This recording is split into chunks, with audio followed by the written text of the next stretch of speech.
Bom dia. Cá estamos nós para mais um programa de Juntos pela Saúde, uma parceria da Associação Portuguesa da AVC com Ângelos TV. Finalizámos no programa anterior a matéria sobre sedentarismo. Hoje vamos iniciar a discussão do tema obesidade, uma doença, como facilmente se percebe, inteiramente relacionada com o sedentarismo. Se é inativo, é possivelmente gordo. E se for gordo, é possivelmente inativo. A obesidade é considerada por uns como a calamidade do século e por outros como a grande epidemia. No atual momento, é um dos principais problemas de saúde pública em Portugal e no mundo. Aqui vemos o crescimento, isto representa o crescimento exponencial, nesta imagem que estamos a ver, da obesidade em Portugal e no mundo. A imagem seguinte representa exatamente a mesma coisa. As crianças estão a ficar cada vez mais obesas. E o que é então a obesidade? A obesidade é uma acumulação excessiva e anormal de gordura no corpo. A obesidade não é apenas uma doença devido ao descontrole da alimentação. Para o aparecimento da obesidade contribuem também aspectos metabólicos, hormonais, genéticos em cada indivíduo e ainda aspectos culturais, psicológicos, comportamentais, familiares e sociais. É considerada uma doença crónica, que prejudica seriamente a saúde e, ainda por cima, ela própria é causadora de outras doenças. A obesidade afeta todos os grupos sociais, mas os desfavorecidos estão entre os mais atingidos. A que é que se deve a obesidade? As principais causas são, sem dúvida, o excesso da alimentação, incluindo as alterações dramáticas do padrão alimentar, em conjunto com uma atividade física reduzida. O padrão alimentar atual é caracterizado pela ingestão de comida de elaboração rápida, a conhecida fast food. Também é caracterizada pela comida pré-confeccionada, congelada e ultracongelada, e alimentos com prazo de validade, ou seja, alimentos industrializados. Lembra-se qual era a dieta dos nossos antepassados? Era a dieta mediterrânica. Um tipo de dieta tão ancestral, tão saudável, equilibrada e virtuosa que até já ajuda a evitar doenças e a controlar o peso. Mas o que é que está a acontecer? Está a ser gradualmente abandonada. Como já referi num dos anteriores programas, só 1 em cada 4 famílias e só 1 em cada 10 adolescentes é que ainda a respeita. Uma tragédia. Em suma, a obesidade aparece sempre, mesmo sempre, quando a ingestão alimentar, isto é, a ingestão de calorias, ultrapassa o gasto energético do dia-a-dia, ou seja, o consumo de calorias, na realização das diferentes tarefas ou afazeres diários. O que é que acontece hoje em dia em que se verifica em simultâneo um aumento de ingestão de alimentos muito calóricos e um aumento exponencial da atividade? Ou, por outras palavras, um aumento da preguiça. Na perspectiva religiosa, a obesidade é um produto de 2 pecados mortais: a gula e a preguiça. Eu não sei se não haverá também um pouco de luxúria. Lembram-se destes pecados mortais? Vejam de seguida as imagens seguintes para rapidamente se aperceberem de algumas das razões da inacreditável queda da atividade física presente na atualidade. Imagens, por favor. Eis o tipo de urbanização dominante. Cidades, edifícios altos. Imagem seguinte. Apartamentos pequeninos, muito pequenos, e, portanto, nós mal nos movimentamos lá. Imagem seguinte. Deslocações motorizadas, carros e mais carros e motas, etc. Imagens seguintes. Centros comerciais, cheios de elevadores. Imagens seguintes. Escadas rolantes, por tudo quanto é sítio. Um crescendo de robotização. Imagem seguinte. E de vários tipos de tecnologia que vão dominando a nossa sociedade, as nossas casas e os nossos empregos, tornando-nos cada vez mais e mais sedentários. um resort ambulante. Não é bonito, não é? E estão também identificadas como causas da obesidade fatores genéticos, fatores ou doenças hormonais, o estresse, a insónia arrastada no tempo. Insónia definida como incapacidade de adormecer ou manter-se adormecido o tempo adequado. E alguns medicamentos usados para combater a própria insónia, a depressão, a ansiedade, a alergia, que são os antihistamínicos, a epilepsia, a enxaqueca, a dor, a inflamação, incluindo corticoides ou a cortisona, certas doenças mentais, a sida, medicamentos para tratar a diabetes, incluindo a insulina. Existem ainda outros fatores que podem contribuir para o aparecimento da obesidade. Uma das mais empolgantes é a que defende a origem virusal da obesidade. De todo modo, alguns investigadores admitem que a obesidade possa ser provocada por um vírus. Há também quem diga que a existência de um número cada vez maior de ambientes com temperaturas agradáveis pode favorecer a obesidade.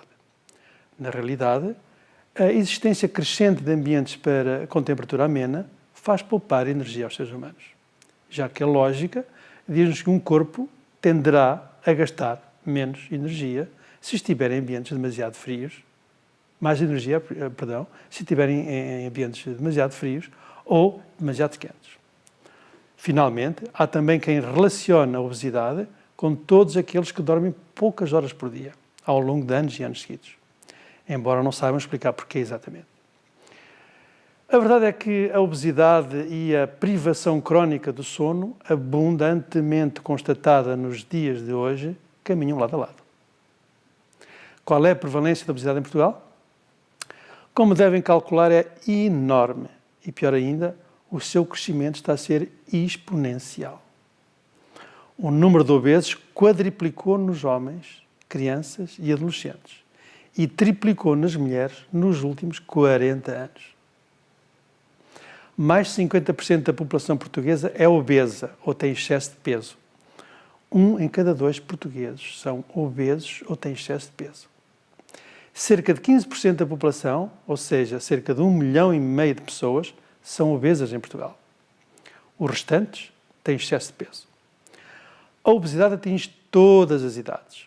As nossas crianças e adolescentes estão a ficar também cada vez mais pesadas ou obesas. De acordo com os dados da Ação Portuguesa contra a Obesidade Infantil, cerca de 30% das crianças entre os 2 e os 10 anos têm excesso de peso e 1 em cada 12 são obesas. Estima-se ainda que 1 em cada 3 crianças ou adolescentes entre os 9 e os 16 anos tenham também excesso de peso. Portugal é o 5º país da Europa com mais adolescentes obesos, entre os 11 e os 15 anos. Quase 7% dos moços e 3% das moças são obesas. Por que é que as crianças e os adolescentes são tão obesos? Vejam as imagens seguintes, aliás, peço ao realizador que coloque as imagens seguintes. Estava eu a dizer, isto deve-se pura e simplesmente a esta inatividade. A maioria dos adultos obesos sofre de obesidade. Pode pôr as imagens seguintes. Isto é o que acontece às pessoas, a imagem que estão a ver é o que acontece às pessoas que passam as tais 9 horas por dia agarradas a uma secretária. É uma caricatura engraçada. Estas são as causas da obesidade que estão a ver agora projetadas, são as causas da obesidade nas crianças. As crianças comem as dietas à base de fast food, comem as dietas à base de alimentos industrializados. Seguinte, comem alimentos congelados. Seguinte, comem ou bebem, neste caso, muitos refrigerantes e bebidas fabricadas. Aqui está um exemplo de uma bebida fabricada à base de chocolate. Seguinte, e as nossas crianças comem demasiados doces, demasiados bolos. Temos que dizer não a isto. Interessante é saber que a maioria dos adolescentes obesos já sofria de obesidade em criança. E a maioria dos adultos obesos já sofria de obesidade na adolescência e em criança. O risco de manutenção da obesidade ao longo da vida é tanto maior quanto menor for a idade em que aparece e quanto mais grave for a obesidade nas idades mais jovens. Por outras palavras, a obesidade que atinge uma criança vai persistir na adolescência e na idade adulta. Do mesmo modo, se o pai for obeso, o filho terá cerca de 50% de possibilidade de ser também obeso. Aqui está uma família, nesta imagem, que nos diz exatamente isso. A família está obesa, esta criança já tem excesso de peso.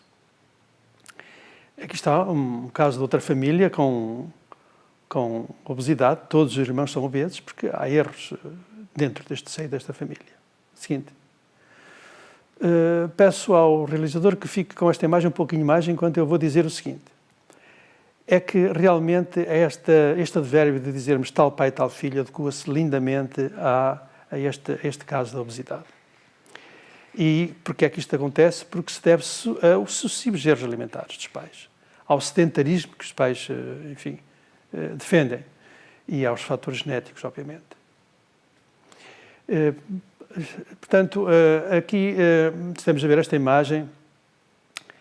Isto é uma situação preocupante, extremamente preocupante, e até consigo concordar com a posição alarmista de alguns líderes de opinião quando afirmam que estamos a criar uma geração de crianças que vão morrer antes dos pais. Veja aqui esta imagem que diz-nos que a criança obesa vai morrer antes dos pais. Importa também referir a ideia de que a obesidade aumenta à medida que a idade progride. 1 em cada 5 pessoas maiores que 45 anos é obesa, ou seja, 20% da população maior que 45 anos é obesa. 4 em cada 5 pessoas com mais de 65 anos têm também excesso de peso ou são obesas. E, finalmente, 1 em cada 6 idosos com mais de 75 anos é obeso. A prevalência da obesidade só irá diminuir se se verificarem hábitos saudáveis na infância e adolescência, pois só deste modo será possível perpetuar esses hábitos na idade adulta. A reintrodução da dieta mediterrânica na nossa alimentação e a implementação de hábitos de desporto em tenras idades são as medidas mais eficazes na batalha contra a obesidade. A par, obviamente, de uma maior consciencialização do valor nutritivo dos sucessivos alimentos industrializados colocados à venda.